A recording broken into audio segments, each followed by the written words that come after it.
Unidad temática número 3. La retórica, el discurso y su composición. Este tema contempla 3 puntos.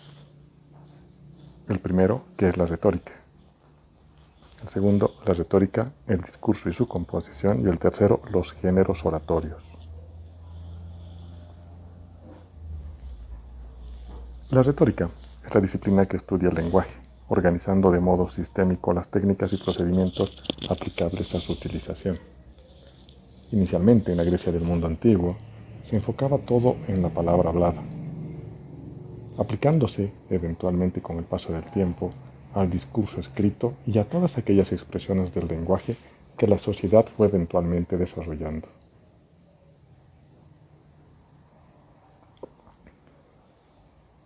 Si bien entendemos a la retórica como un modo de expresión rico en diversos elementos, valga decir la metáfora, la prosopopeya y muchos otros, una forma clásica de reunir los elementos ha sido condensarlo en algo que se llama el discurso. El discurso tiene varias acepciones, dependiendo, por supuesto, de las situaciones en las cuales se trate, los fines que persigue.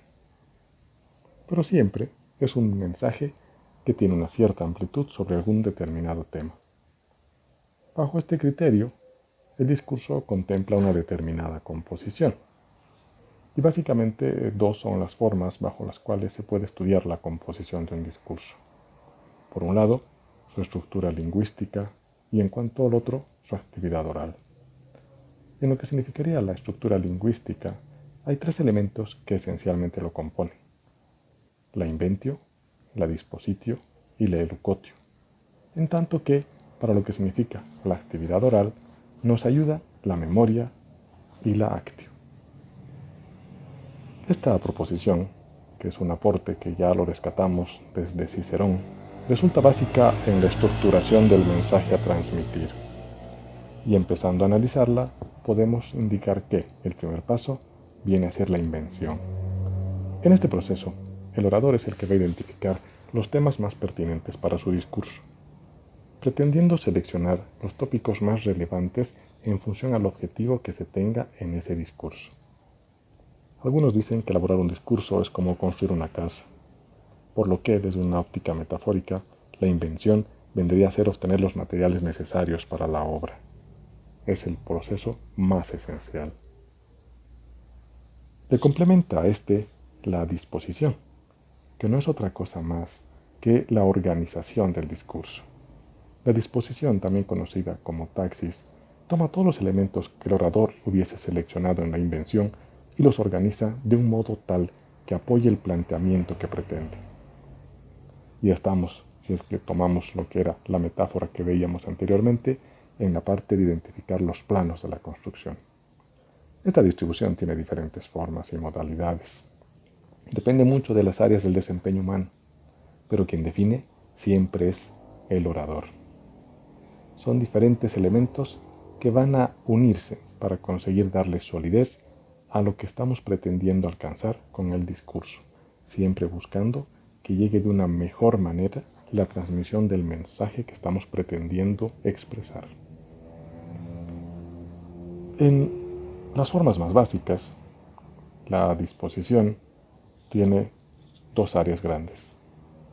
Por un lado, el llamado orden cronológico natural, que quizás también es el más popular, y por otro lado, el orden artificial. Veamos el primero. El orden cronológico o natural se basa fundamentalmente en la relación de los hechos sucedidos. Es decir, respeta la línea del tiempo.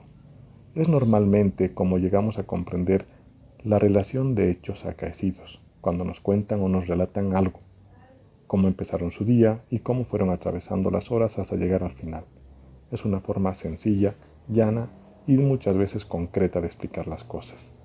En tanto que el siguiente, es decir, el orden artificial, contempla muchas variantes. Una de estas es aquella conocida como el orden nestoriano, que recomienda la fórmula de colocar lo más débil al medio y al inicio, en tanto que lo más sólido se debería dejar para el final, de modo que quede como un mensaje conclusivo fuerte. Otro es el topográfico, que utiliza letras, números o signos para una cierta organización. Otra forma será el aleatorio, que depende de aspectos netamente casuales. Otro será el alfabético, que sigue por supuesto el orden del alfabeto. Otro será el lógico, que emerge de las relaciones entre los objetos del discurso y la coordinación que nace de la propia elaboración del orador. Y habrá otro que es el gradativo, que rescata un nivel de orden y jerarquía, sea el que vayan a utilizar o la mezcla que vayan a usar, porque pueden también estos unirse dentro de lo que es un solo discurso. El que define es el orador. Dentro de lo que significa la disposición, existe una estructura tripartita con un inicio, que llamamos exordio, con un medio, que también es conocido como narración, y un fin, que también es conocido como peroración. El exordio o introducción es la parte introductoria. Pretende captar la atención del auditorio y por ende resulta relevante a la hora de predisponer a los oyentes ante el tema que se va a exponer. Comúnmente emplea la alusión para tratar de exponer de un modo parcial la temática que vamos nosotros a explicar. Puede incluir la proposición del tema que se tocará, tratando de enunciar de modo resumido la materia que vamos a exponer y por supuesto la división del argumento enumerando las partes que vamos a tocar. En esta parte pueden ingresar diferentes formas en las cuales ustedes logran atraer al público hacia el tema que van a tocar. En algún caso podrá ser de pronto inclusive anecdótico si ustedes relatan una anécdota en torno al tema que van a dar. De pronto será interrogativo si ustedes plantean preguntas en torno al tema que ustedes van a comentar. Inclusive exaltante, si es que de un modo emotivo logran conseguir la atención de la gente refiriendo a la problemática que ustedes van a plantear. El siguiente es la narración o desarrollo, que básicamente es la exposición de la temática. Toca todos los elementos considerados esenciales y los va desarrollando en un orden que ustedes hubiesen planificado. Una vez que han realizado la narración, va a venir algo que puede pasar como la confirmación, que está precisamente dentro de este desarrollo, que significa la valoración de los argumentos que ustedes hayan expuesto. En otras palabras, la fundamentación de su postura. Una narración que esté bien respaldada tiene una alta confirmación. Finalmente, ingresa la peroración o conclusión. Es el fin de nuestro discurso. Incluye el mensaje final. Mensaje en el cual ustedes como oradores van a pretender disponer al auditorio a favor de su planteamiento. Este final, al igual que lo que es el inicio, también podrá ser inclusive bajo la forma de pronto exaltante, como tal sucede en la política, con un mensaje de pronto emotivo, que haga que su auditorio se emocione, sienta lo que están diciendo. O de pronto será interrogativo, tratando de que su auditorio quede con algunas preguntas respecto al rol o accionar que debería de tomar en función a lo que ustedes han planteado. Pero siempre va a rescatar lo que digan. Dependiendo del área del conocimiento humano que ustedes estén hablando, puede variar.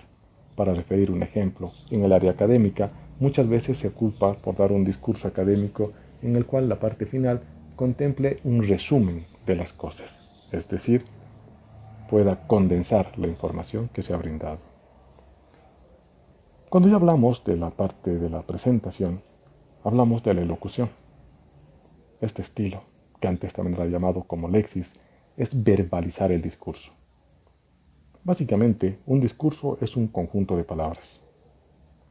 Y estaríamos, si es que vamos a retomar la metáfora que dimos hace rato, con la parte de amoblar la casa, con detalles más hermosos, con muebles bonitos, buscando ya un nivel de belleza.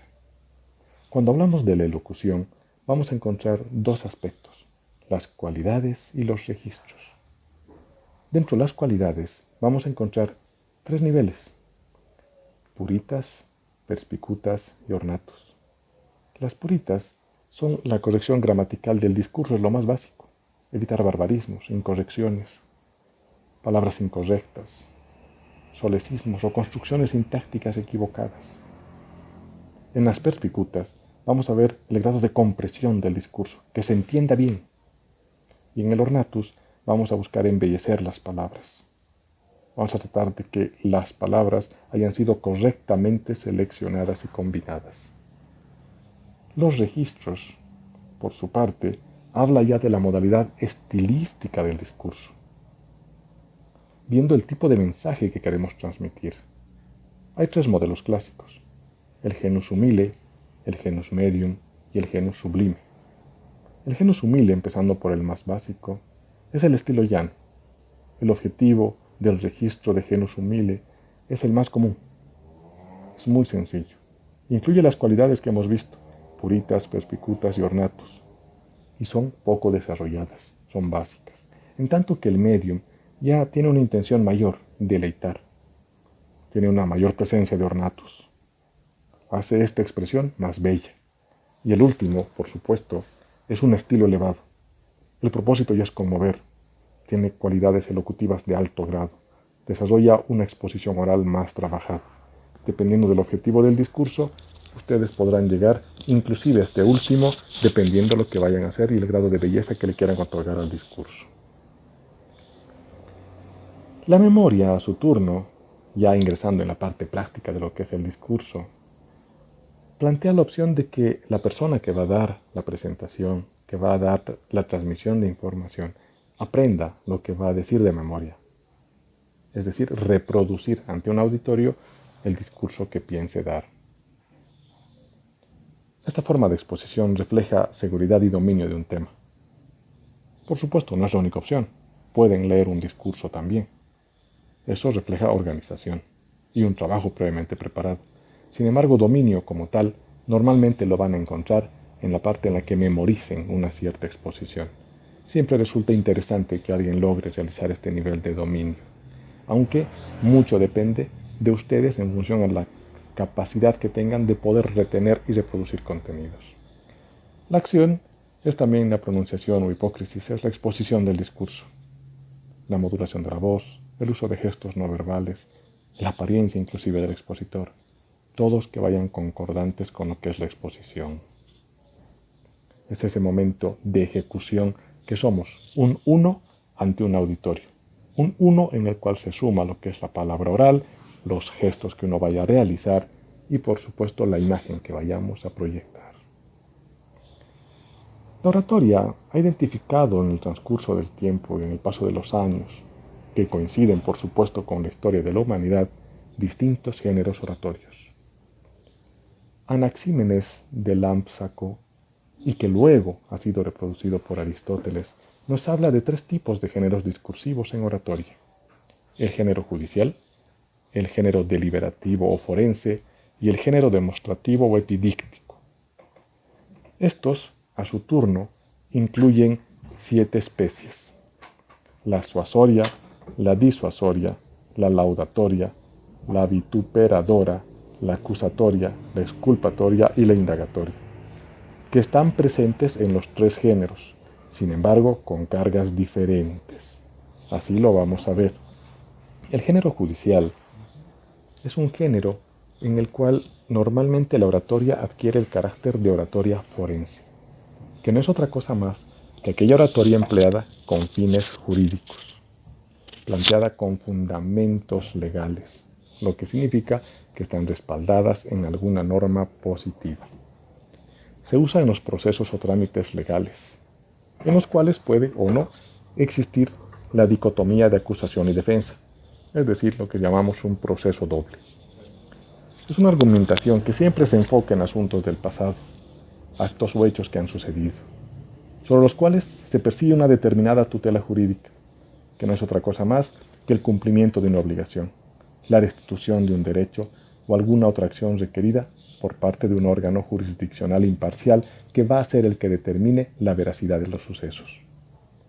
En este género, por supuesto, las subespecies predominantes serán la acusatoria y la exculpatoria, es decir, la que plantea una acusación y la que defiende. El siguiente género es el deliberativo o forense.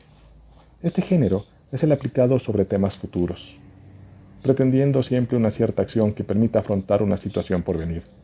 Se la plantea ante asambleas, parlamentos, instancias de este tipo. Promueve una deliberación en base a los fundamentos que pueden reflejar posturas grupales, gremiales o, por supuesto, posturas individuales. En este caso, las especies que son las predominantes son la suasoria y la disuasoria, es decir, una propuesta y una contrapropuesta a aquella. Es muy propia de la parte política. El siguiente es el género demostrativo o epidíctico. Este género se centra en planteamientos enfocados en personas particulares, toca comúnmente hechos pasados y se dirige a un auditorio que realmente no puede definir sobre lo que se plantee. Por ende, no hay debate. pretende alabar o denostar, busca reforzar los valores de la comunidad. Tiene preeminencia en este género la especie laudatoria y la vituperadora, es decir, aprobar algo o realmente rechazarlo, sin que exista un debate, tal cual sucede en el anterior género, el político.